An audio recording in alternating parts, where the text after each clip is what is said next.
Hi guys. So generally when I start working with clients, one of my main objectives is to create a better sense of self, a better sense of self-worth, self-awareness, self-acceptance. And I think there's a massive focus on development of the self and awareness of the self, particularly in social media platforms. However, sometimes I feel it's to our detriment, particularly when I hear clients talk about, boundaries that they're putting down. And oftentimes I feel like boundaries is one of those concepts that is very much misunderstood. Boundaries are a fantastic, healthy tool to utilize in relationships, particularly relationships where there's an imbalance. However, oftentimes people use boundaries as a way of disconnecting themselves or of, saving themselves from being vulnerable or having to put themselves out there with somebody. Because oftentimes we put a boundary in place when we're feeling uncomfortable, and that uncomfortable feeling isn't necessarily about what the other person is doing. It's about something that may potentially be going on inside of us, some work that we have to do, something we have to heal. And knowing the difference between what is a healthy boundary that is porous and flexible and what is a boundary that you're just putting in place as a form of self-preservation and a tactic to just keep you from having to deal with some emotional element inside you is a skill that you need to work on. And I suppose there is massive emphasis on the self, particularly as I said in social media platforms. It's all about self-worth, it's all about self-sufficiency, it's all about working on the self. But ultimately the long-term goal of working on the self is becoming aware of the internal stuff that prevents you, I suppose, connecting with others at a meaningful level. I mean, we're a pack animal, we're very much dependent on each other. And so many of our mental health issues are literally a result of our inability to bond. Now, a lot of the reasons that we find bonding difficult are internal, and that's the reason we have to do so much work on the self in order to overcome those. However, that being said, sometimes we get so tied up in the whole journey to the self and on our whole self-discovery process that we forget that the ultimate goal is to be able to connect with others, to be able to create those meaningful deep relationships, and in order to feel more purposeful, more fulfilled, to be able to serve others, to be able to show up for others by showing up for ourselves. And as I said, an awful lot of our mental health issues are a result of our inability to do that. Now, that being said, you have to do the work internally before you can get to a point where you have those walls broken down and you're able to reach out to other people.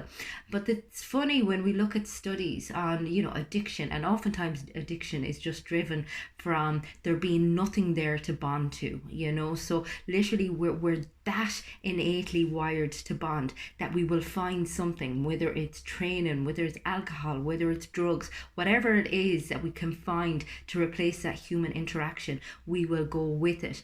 And all of those addictions, they feed our dopamine system, so we get this really great hit, and that's what drives our addictive behaviors. However, it's kind of one of those never ending processes, because you're never going to be fully satisfied. The anticipation is always going to be greater than the reward. So what you should be seeking is, I suppose, the serotonin based stuff, so feeling peace of mind, feeling contentment, and also oxytocin. And oxytocin is a hormone that is released when we bond with others, when we hug, when we hold hands, when a mother holds her child. And again, the impact that has on your immune system, the impact that has on your mental and emotional health is so significant in comparison to the dopamine hit that you get from drugs, alcohol, sex, whatever it is, food, whatever drug it is that you're I suppose utilizing to make up for the fact that you feel isolated and disconnected. And I think as well, sometimes with the whole boundaries side of things, we get that little dopamine hit because oftentimes when we put down a boundary, it makes us feel somehow superior, or it makes us feel like we compare more positively than the person that we're putting the boundary down with. And I mean, for us to think that we have the right to judge people at that level, for us to assume that we're anyways better than anybody else, is just such a toxic way of thinking, and is so unhealthy for us. You know, ultimately, we have to understand that a lot of what other people do is never about us, that everybody is suffering in some way, shape, or form. You know, everyone has their issues, and that we're all the same ultimately. I mean, we're all going to end up dying at the end of it. And, you know, to have I suppose, a more humanitarian perspective on life, a more kind of forgiving, letting things go, not letting things get on top of you, is the ultimate goal. I mean, that's how you get that peace of mind. That's how you get fulfillment. And yet, somehow we feel we have to be self-sufficient. We have to be independent as opposed to interdependent. And, you know, it's all about reciprocation. It's all about, okay, what do I get if I give, you know, as opposed to just being like, here's what I have to give, here's what I have to offer, here's what I can do for other people, because that is what my purpose is. That's what I'm here to do. And it is just breaking down those walls to separation. It is just I think every relationship gives us the opportunity to see the parts of ourselves that hold us back from connection, and from those I suppose relationships that ultimately where we will find an awful lot of satisfaction, an awful lot of joy.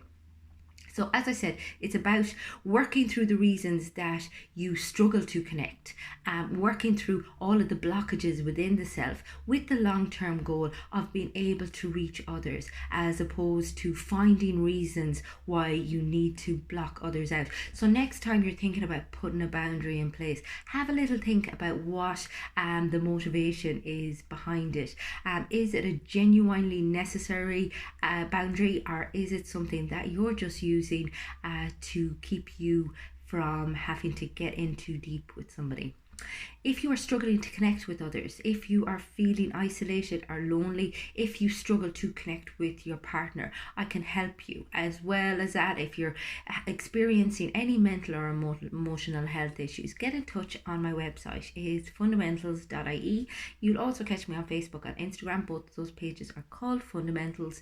And I do regular content on my YouTube channel, which is called Fiona Feely. Go check it out. If there's anything specific you'd like to hear me talk about, I'd be more than happy to do so. So drop me a line, and I'd appreciate a like, a share, and a subscribe. Hope everyone has a great day.